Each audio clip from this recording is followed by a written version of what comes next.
Welcome to Spending Time with Juliette, a program featuring in-depth interviews with gospel artists, songwriters, authors, and musicians who inspire and uplift God through their work. Thank you for joining us. We appreciate it. We are so blessed to have you here with us. And again, keep God first and always trust in God. God is good all the time.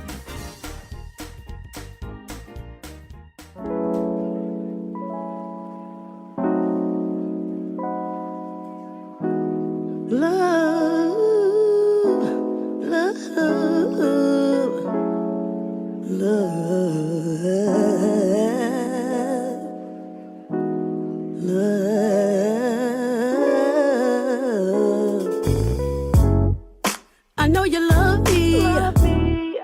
I know you want me. I know you dig me to infinity. I know you love me.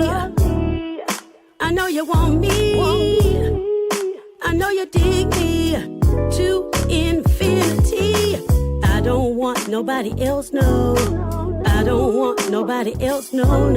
'Cause I love you and you love me. Your love is enough for me. I don't want nobody else, no. I don't want nobody else, no. 'Cause I love you and you love me. Your love is enough for me. Walking down the street feeling so happy. Got a text saying please hurry. 'Cause all you think about is me. So glad that you and I are we. Walking down the street feeling so happy. Got a text saying please hurry. 'Cause all you think about is me. So glad that you and I are we. I know you love me. I know you want me. I know you dig me to infinity. I know you love me. I know you want me. I know you dig me to infinity. I don't want nobody else, no. I don't want nobody else, no. 'Cause I love you and you love me. Your love is enough for me. I don't want nobody else, no. I don't want nobody else, no. 'Cause I love you and you love me. Your love is enough for me. Walking down the street feeling so happy. Got a text saying please hurry. 'Cause all you think about is me. So glad that you and I are we. Walking down the street feeling so happy. Got a text saying please hurry. 'Cause all you think about is me. So glad that you and I are we.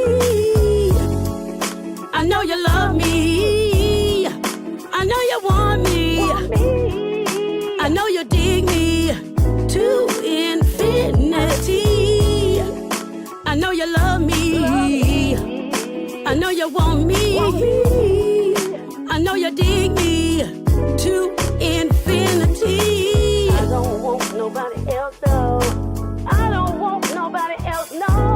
'Cause I love you and you love me. Our love is eternity. I don't want nobody else, no. I don't want nobody else, no. 'Cause I love you and you love me. Our love is enough for me.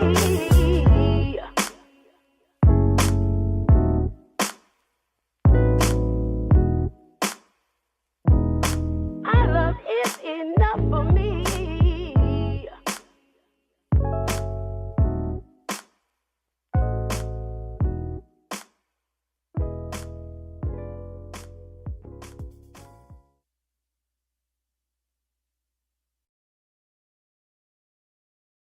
Welcome to Spending Time with Juliette. We have an amazing guest on this evening. Amazing guest. Can you please introduce yourself?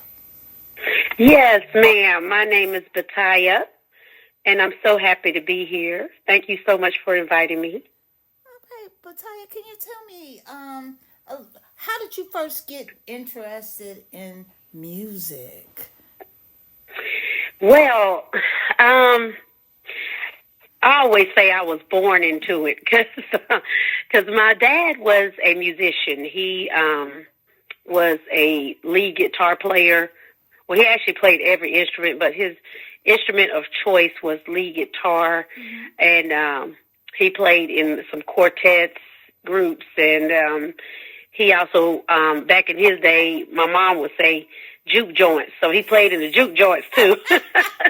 But so I was kind of raised with it, but also the other flip side of that is my mom.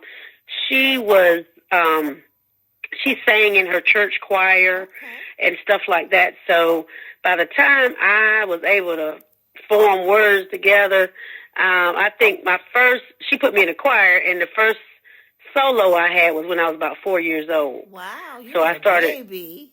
Yeah. Yep. And then I took piano lessons when I was around, I want to say around 8 years old. So you play pretty piano much too as well, huh? Well, a little bit. I don't. I do a little something, but I mostly sing. But yes, I can find my way around the keys a little bit. So tell me, who was your earliest inspiration to your musical style that shaped your music? Well, like I said, I was introduced to the secular music and the gospel music. I would say my main influence, though, was gospel, because that's what I was mostly hearing growing up. I want to say there was, my mom loved Mahalia Jackson, so she used to play her a lot. She used to play a lot of her music. I kind of my dad played blues also, but I used to hear a lot of quartets. Yes. So I'm trying to think of all of the names, but the one that comes mostly to my mind is Canton Spirituals. Okay. Of course, Shirley Caesar's from North Carolina, so I heard a lot of her in the gospel caravans growing up. I loved Aretha Franklin, yes. And I would be remiss if I didn't mention her. Aretha was like one of my favorite people that go-tos to listen to. And, I mean, it's just so many people that inspired my sound. Whitney Houston. I liked the fact that, artists were not in a box. Yes. Those ones like Aretha, Whitney, that dared to be different. Yes. I love that about them. Yes. Because I feel like everybody, is not going to be reached the same way. True. So I just feel like, there's positive music that can also sometimes lead people back to Christ, to church. Yes. And it doesn't, although I love gospel, but some people will not listen if they, just because of the title. Yes. But if you can reach them in a positive way, then that might do the same thing as a straight up gospel sound. So yes. I love that versatility that even Yolanda Adams, even though she's a gospel artist, I love her because her sound was different. She also dared to be different. She did the traditional, but she also did some contemporary, and I just love that. I love that versatility. But like I said, take me to a revival, I'm happy there too. Tell me, when did you realize that this was your calling to be a gospel singer? Because you could have went the other way. You could have been, did the hip hop or whatever. Right. When did you know this was what you were supposed to be doing? Well, when I wrote my first album in 2009, to be honest with you, I just was writing what I felt. Okay. And when I put it out, people just started referring to me as a gospel artist. Really? And I said, "Oh, yeah." I didn't even categorize myself. It's very funny. And when they say God will put you where He wants you, He'll order your steps. That's exactly what happened. Wow. And I had people to write me. This one lady wrote me. She said she was feeling down. She lost her husband and she lost her son. Wow. And she just, and she was, I was doing a little small concert in Atlanta, and she came up to me. She had tears in her eyes. She said my music saved her. Wow. And that's when I realized, what was really happening. You know what I mean? Yes. That's what that touched me. I'll never forget that. Wow, that's a pivotal moment in your music career, because that lets you know that your music is touching people, which is what it's supposed to do. Now tell me, what category would you put how would you label your music? Is it in any kind of category? Do you think it's contemporary? Do you think I know it's not quartet, but jazz? How would you label the type of music you do? Well, I would say it's contemporary, but I would also say soul, because I'm singing from my soul, my heart and my soul.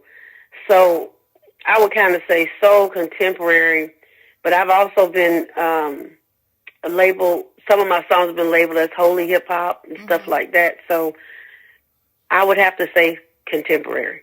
Okay. Now, tell me, what song that have you written that you feel most connected to? That you embodied this song. What song you've written that you most feel connected with? Previous to the last this one I just did, I would say Patiently, because my dad was alive, and when I wrote that song, I went to scripture, Psalms. Some of the words came from Psalms, where it's talking about being patient. Mm-hmm. And he was alive, and I always asked him, what do you think about this? Because, his ear was phenomenal, but he would also be very blunt. And and he was like, he would tell me what was what, but he didn't have anything negative to say, which was surprising. He was like, this song is beautiful. And I believe that was his and my mom's favorite song. She loved it too. I sang it at his funeral. So I'm going to say, and that's the one the lady approached me about. So I would say that one is the most meaningful to me. However, I just wrote a song that says, all right. So that one, because of what's going on, and the reason why I wrote that song, what's going on in the world, what's going on with people that I know, and just everything, we have to remember everything will be all right, because God has us. So I'm going to say it's a toss-up between those two songs. Okay. Now, if you could collaborate with somebody, anybody, who would you collaborate with and why? Ooh. I get asked that a lot. Oh, my goodness. Yeah, that's a hard one, because we're going to stop it. Now, if you could collaborate with somebody, who would that be with? Aretha Franklin. Ooh, Aretha. Yes. Wow, that would be amazing if that could happen. Yeah, because she was phenomenal. Now, she really was. Now, let's talk about your writing process. Now, when you write a song, do you get the lyrics, or do you get the beat, or do you get both of them? How do you come up with your new songs? Well, sometimes I do a lot of meditating, so sometimes I get the melody first, and then I meditate on what the melody feels like to me, and then the words come. Like sometimes, it's from something I've read in the scriptures, or it might be from something that is going on in the world, or in my family, because I have 2 children, if they've gone through something or they're having some issues or whatever, my mom, she's 86. I put that into the song, you know what I mean? And the words kind of just come. And I always meditate and I pray over my music, and I ask for it to be able to help somebody. and that somebody might just be me. Yes. But I asked for it just to not be just words that I'm saying. I want it to or the music not to be just a melody. I want it to be a melody that has been anointed that will help someone. Now so that's kind of how it is. You also was in the military. Now, what rank Yes. were you in the military? What rank were you? I was a captain, a commander. What? Mm-hmm. Wow. Yeah. Now tell me, you did some musical performances while you were in the service. Yes, I did. Yep. That was by accident, though. Yeah. So, how that happened was I was deployed, and I was working in my shop there, and one of the post chaplains came by, heard me singing. I was just humming, just singing and whatever. And he said, "Oh my goodness, we need a praise and worship leader." Wow. And I was like, "Yeah," and that's basically how it started. He put a band behind me, and I just started doing that every time they had service on that base camp. Wow. Now, did you go overseas, or did you go overseas and do this too as well? I mean, yes. wow. And how was that? How yep. was that entertaining the troops, giving them hope and singing some church songs? How was that? It was great. It was great because the soldiers, they all got into it. They look forward to it because it can be scary overseas. So it encouraged them. Now you gave them a little taste of home. Yes. And you also own a record label? Tell me about that. Yes. Tell me about your record label, and how did you get into being a record label owner? So before before my dad passed away, us in 2013, he had introduced me to some of his friends, and he told me to go to them to talk about the business. And they told me, basically they explained the business to me from their perspective. These guys, my dad would have been 86 if he was still alive, almost 87.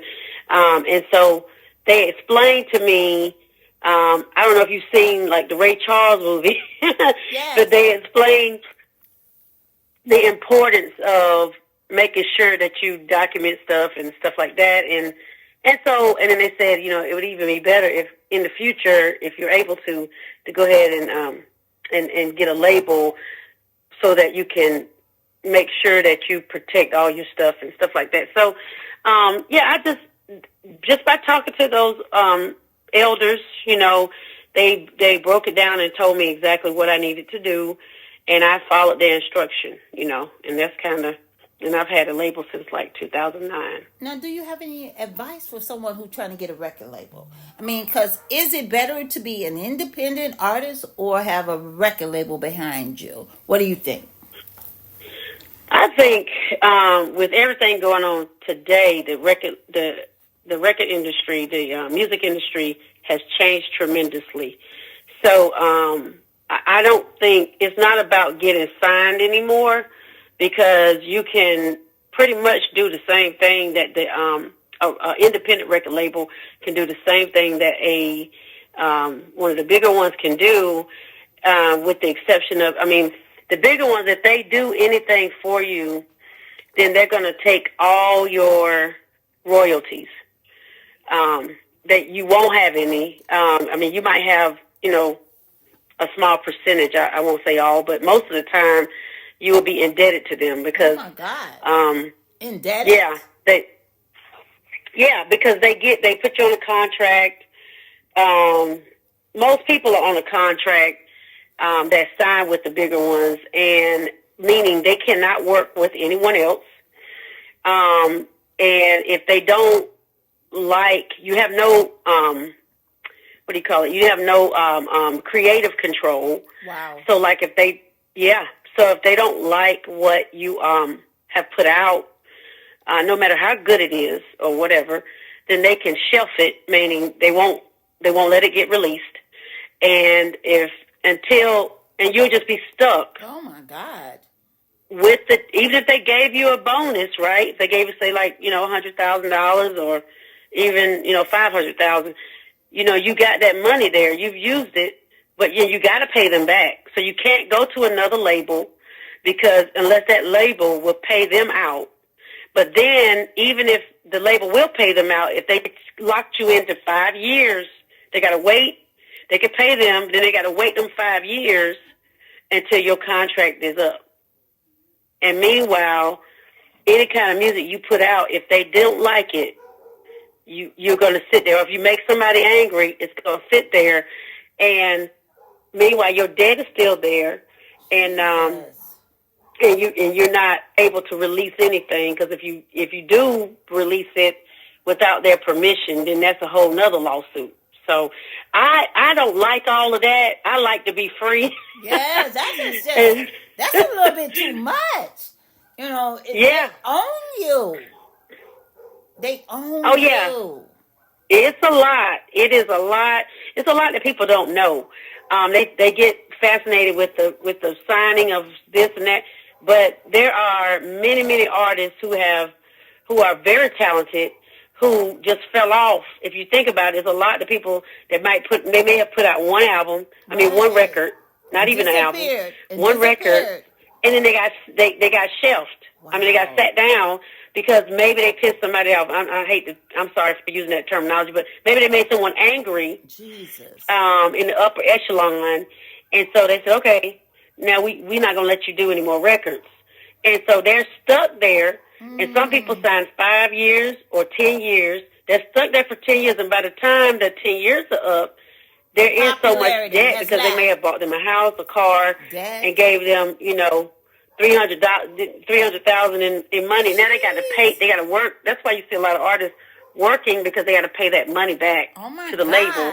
So right. They could possibly shelf you. You didn't get this money. You didn't spend a lot of it because it's really not yours, because it's kind of like a loan, and it's built on whether your music is successful. And then if they don't like you, they can shelf you. So you kind of owned by that label. Oh my God! Right. Yeah, it's like slavery all over again. Musical slavery, I guess, or whatever, So it's not, and so you can, on the independent label, first of all, nobody's going to take all your royalties. You kind of have control. It is a little bit harder work. You got to work a little harder because, just face it, we don't have the money that those bigger labels have. And a lot of times they don't even really have the money. They get investors as well. So, but you have to work a little bit harder. You have to do a little bit more to promote your music and stuff like that. But I think if you don't want to be tied down, and then the other thing is they can sign you just to sit you down. So if you don't want to be potentially, take that risk, I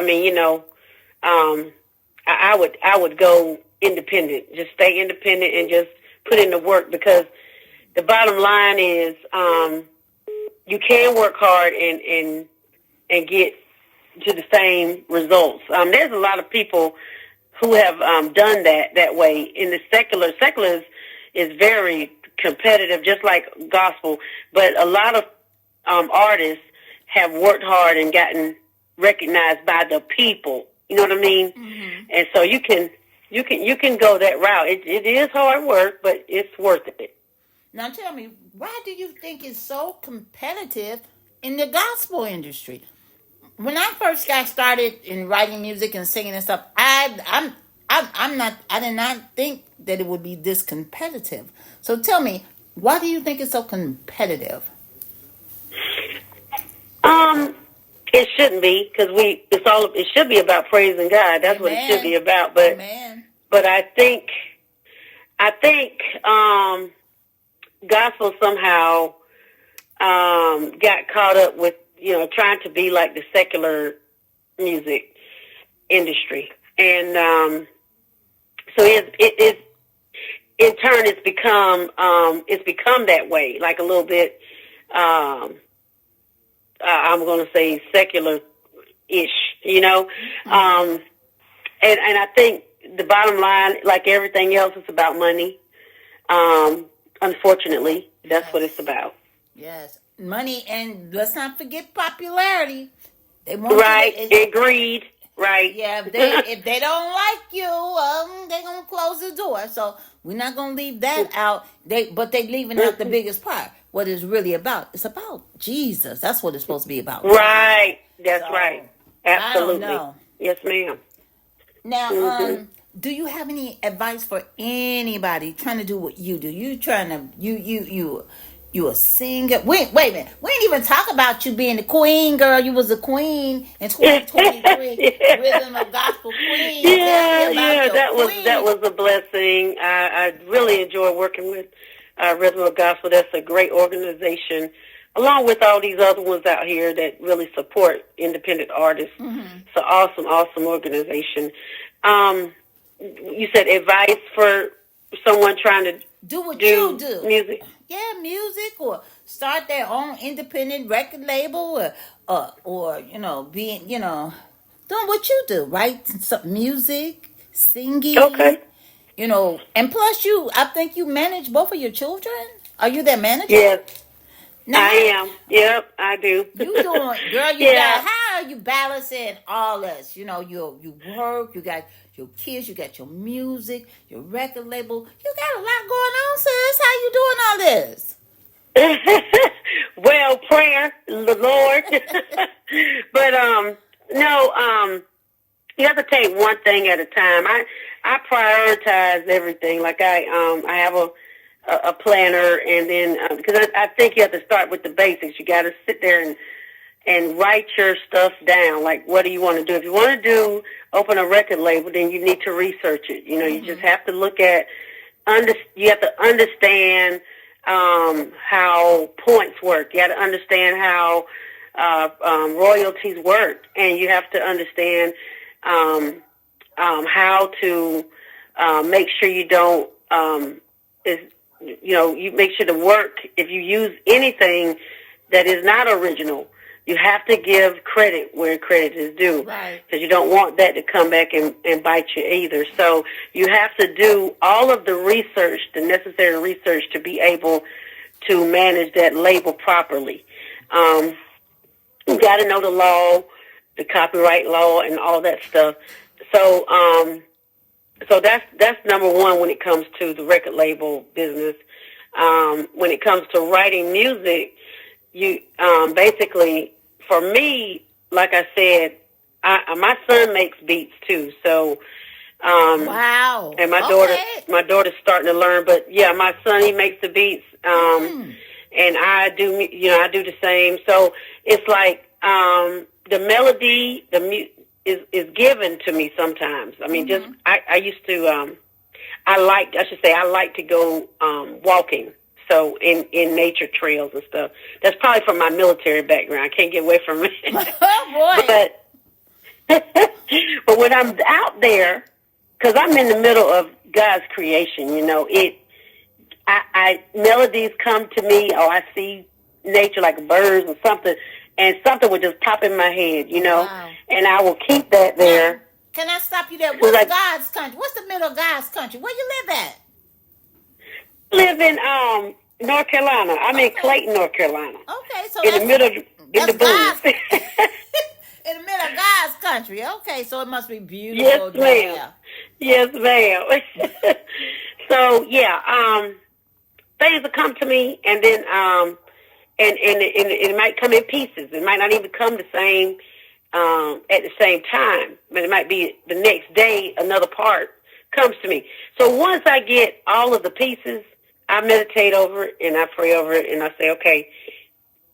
And even if it's like a love song, because I believe God is about love. So even if it's a love song that I've written, I mean that it turns out to be. Still meditate over it and still pray over it, and then it comes together that way. And then sometimes, and then the music will just do the same. And then I put it all together, and then once I have it like kind of written out, planned out, at least a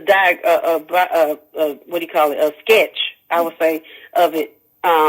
Most of all the pieces there, but it may not be all the way filled out. Then I go in the studio and put down a scratch. Mm-hmm. Once I got the scratch, I meditate over that and then fill in all the missing pieces. So I kind of do it like that. And I would everybody have their own niche, but I would say that is one of the ways that I do it. That's the way that I do it. And I encourage to never rush a song because, like I said, the music is supposed to help ourselves and others. Yes. So, so you don't want to rush it. You want to take your time and do that. And as far as managing the children, it's like I go with that, and I have other people too that I manage, and I just basically go with their personality and what fits them. And like I said, I try not to be a person that I don't want to control anybody's gift. Right. I want them to be free, and so, but I do kind of, because I produce, so I listen to what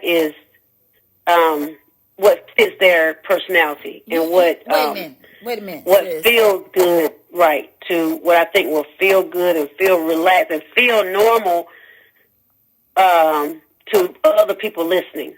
Sis, that's kind of how. What else do you got? Do you produce too? You doing a lot. I do. Yep, I write and I produce. You the whole package. You the whole package. Thank you. God. To God be the glory. You're doing a lot. Now, if someone wanted to, like, get in touch with you or send you their music, or so you can maybe think about signing them to a label, or even listen to your music, how do they get in touch with you?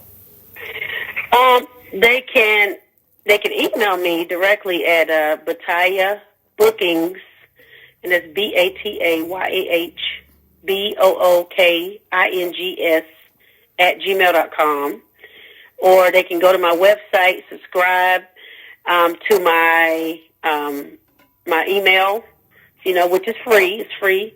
It's at www.batayah.com. You can contact me through the contact page on my website, which is bataya@bataya.com. Okay, well, we are going to listen to your latest song. It's the remix. It's the remix. It's the remix. It's the remix. Yeah, yeah, yeah, yeah, yeah.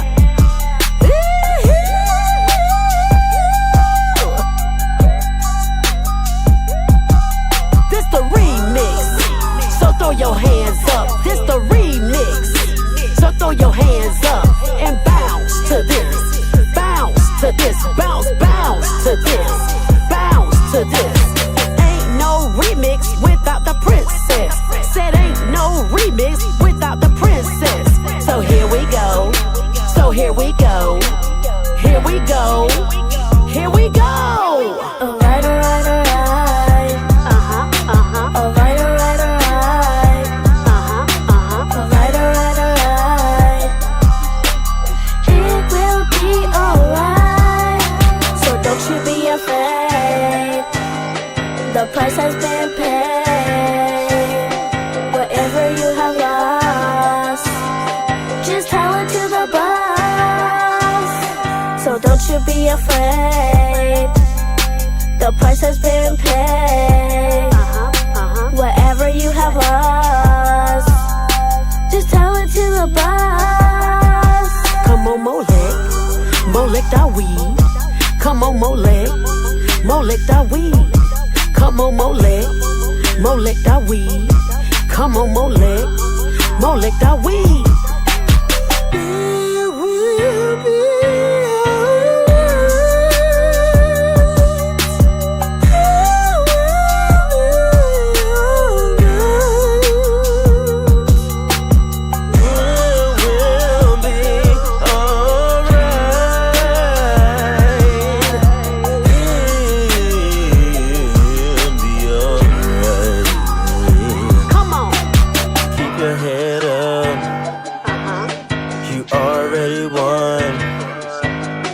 There's nothing else to say.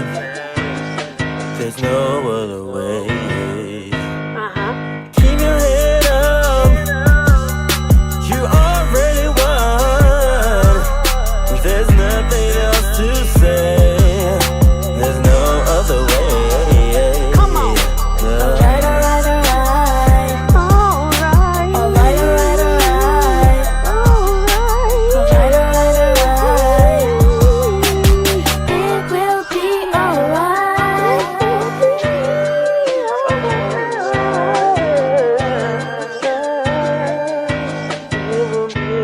Huh. Yup. It'll be alright. Alright.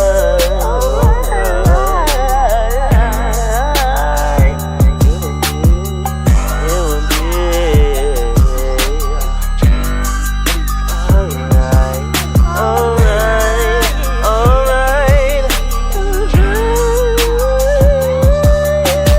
Alright, alright, alright. Alright, alright, alright. Alright, alright, alright. It will be alright. Oh, I love that song. Nice. It will be all right, y'all. It'll be all right. So, do Yes. you have any Thank final you. words before we end this interview? Yes, I just want to say that thank you so much for having me, and I love your ministry as well, and it's an encouragement to everyone. And I want to just tell everybody to just keep on doing whatever you are doing to help this world be better. Yes. Do it. Even it doesn't matter what kind of obstacles come in the way. Obstacles are going to come, but especially if you are called to do something Yes. to help people, Yes. just keep on keeping on, and it will be all right. Okay. Go! Alright, alright, alright. Alright, alright, alright. Alright, alright, alright. It will be alright. So don't you be afraid. The price has been paid. Whatever you have lost, just tell it to the boss. So don't you be afraid. The price has been paid. Whatever you have lost, just tell it to the boss. Thank you for tuning into my program. I hope you join us again next week. So enjoy your morning, your afternoon, or your evening. And again, keep God first, and God is good all the time. See you again.